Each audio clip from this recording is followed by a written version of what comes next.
Pagdating ng Espiritu, itataguyod niya kayo sa tanang itinuro ko.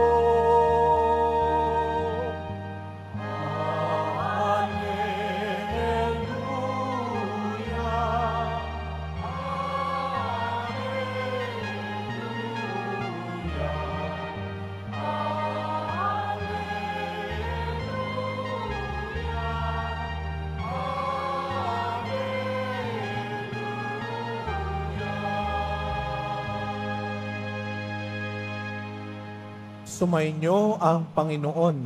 At sumaiyo rin. Ang mabuting balita ng Panginoon ayon kay San Mateo. Papuri sa iyo, Panginoon.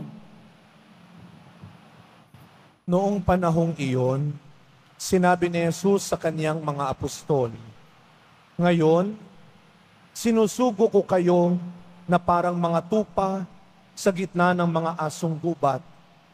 Maging matalino kayo, gaya ng mga ahas, at matapat, gaya ng mga kalapati. Mag-ingat kayo, sapagkat may mga taong magkakanulos sa inyo sa mga hukuma, at hahagupitin nila kayo sa mga sinagoga. Dahil sa akin, ihaharap kayo sa mga gobernador at mga hari, at magpapatotoo kayo sa harapan nila at ng mga hentil. Kapag nilitis na kayo, huwag kayong mabalisa tungkol sa sasabihin ninyo o kung paano ninyo sasabihin. Pagdating ng oras, ito'y pagkakalob sa inyo, sapagkat hindi kayo ang magsasalita, kundi ang Espiritu ng inyong Ama ang magsasalita sa pamamagitan ninyo. Ipagkakanulo ng kapatid ang kanyang kapatid upang ipapatay. Gayon din ang gagawin ng ama sa kanyang anak. Lalabanan ng mga anak ang kanilang mga magulang at ipapapatay. Kapopootan kayo ng lahat dahil sa akin. Ngunit ang manatiling tapat hanggang wakas ang siyang maliligtas. Kapag inuusik nila kayo sa isang bayan, tumakas kayo sa kasunod. Sinasabi ko sa inyo, hindi pa ninyo napupuntahan ang lahat ng bayan ng Israel, ay darating na ang anak ng tao. Mga kapatid, ang mabuting balita ng Panginoon. Pinupuri ka namin, Panginoong Jesucristo. Magsiupo ang lahat. Good afternoon po sa inyong lahat. Batiin ho natin ang mga katabi natin, good afternoon. Mga kapatid, tayo po ay nasa Biyernes sa ika-14 na linggo sa karaniwang panahon. Biyernes, araw ng ating debosyon. Kaya, sama-sama natin bigyan ng papurit, pasasalamat ang ating mahal na pong Jesus Nazareno. Isang mas malakas sa palakpak para sa Kanya. Noong pong Miyerkules, may maikwento lang ako. Dahil pinangako ko sa kanya, ikukwento kita sa misa ko sa Biyernes. Isang deboto ito ng Nazareno. Noong Miyerkules, may dinalaw po akong may sakit. Nanay ng kaibigan ko. Na isinugod nila sa ospital na ER. Alam nyo bakit? Hindi makahinga. Alam nyo ang dahilan? Nasobrahan ng tubig. Alam natin, ang payo lagi sa atin, magtubig ka ng magtubig, di ba? Magtubig ka ng magtubig. O eto, nasobrahan. Inabot na yung baga niya, kaya hindi na siya makahinga. Para siyang nalunod. Kaya mga kapatid, makinig kayo. Lahat ng sobra, kahit mabuti, masama. Amen? Lahat ng sobra, kahit mabuti, masama. Kaya sinugod nila sa ospital. Pero nung kinukwento niya kung anong nangyari, sabi niya, akala ko, Father, talagang kamatayan ko na. Kaya nga doon nung sinugod ng ER siya, sigaw siya ng sigaw, I cannot breathe, I cannot breathe. Tapos dinalagyan siya ng iba't ibang oxygen. Sabi niya, it's not working, it's not working. Sabi ko, kaya naman pala inasikaso ka eh. English ka ng English. Kaya alam niyo na, para asikasuhin kayo, mag-English kayo mag-English. Pero awa ng Diyos ay magaling yung mga doktor, magaling yung ospital. Nung dinalaw ko siya, malakas-lakas, nakakakwento na nga eh. Sabi ko sa kanya, huwag kayong mag-alala tita, sa Biyernes, i-claim na natin. Sa Biyernes, magtatanghalian ka na sa bahay ninyo. Sabi niya, sana nga, Father. Kaninang umaga, nag-text yung anak, Father, kagabi pa kami nakauwi ng bahay. Amen? Alam nyo, hindi dahil magaling lang yung mga doktor. Hindi dahil dun sa aking pray over lang sa kanya. Kundi dahil sa galing at kapangyarihan ng Panginoon. Palakpakan natin ang ating Panginoon. Kaya mga kapatid, walang imposible.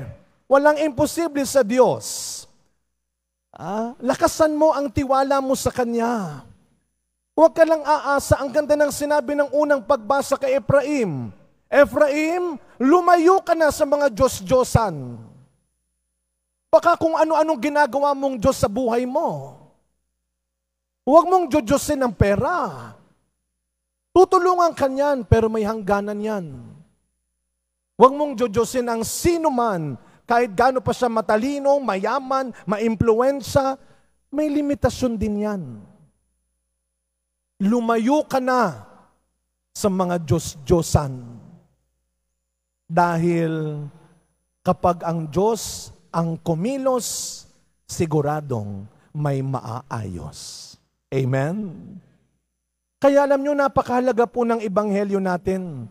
Itong paalala ni Kristo sa kanyang mga alagad.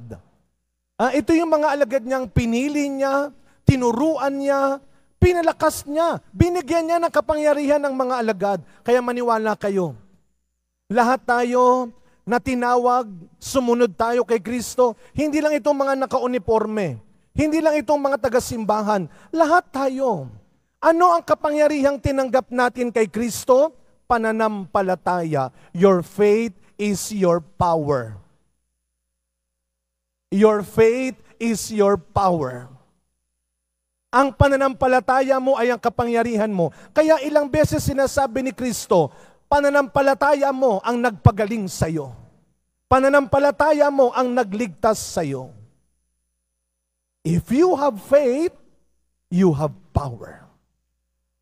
Kaya nga ang ganda ng sinabi ni Kristo sa mga alagad, kayong mga tinawag at pinili ko, pero meron siyang babala. Kahit na gaano na karami ang kaya ninyong gawin, kahit na marami na kayong gustong sabihin, makinig kayo. Hindi pa rin kayo ang magsasalita. Hindi pa rin kayo ang gagawa. Dahil ang kapangyarihan ng Espiritu Santo ang magsasalita, ang gagawa para sa inyo. Yan ang wag nating kalilimutan. Kapangyarihan pa rin ng Diyos ang magpapagaling sa mga may sakit. Kapangyarihan pa rin ng Diyos ang tutulong sa mga mahihirap. Kapangyarihan pa rin ng Diyos ang magliligtas sa mga makasalanan. Kaya nga mga kapatid, paalala sa ating lahat, mga deboto ng Poong Nazareno, tayong mga nandito at mga nasa online, huwag natin kalilimutan.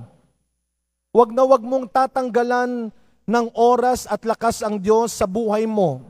Lalo na kapag naibigay na niya at kapag nakuha mo na ang matagal mong hinihinging biyaya sa Kanya. Tandaan mo, ang lahat ay biyaya. Ang lahat ay bigay ng Diyos sa iyo. Kung saganang atin lang, pwedeng hindi mangyari. Kung tayo lang, pwedeng walang mangyari. Pero kapag ang Diyos ang kumilos, laging may pwedeng mangyari. Lahat pwedeng maayos. Pero may isa pa.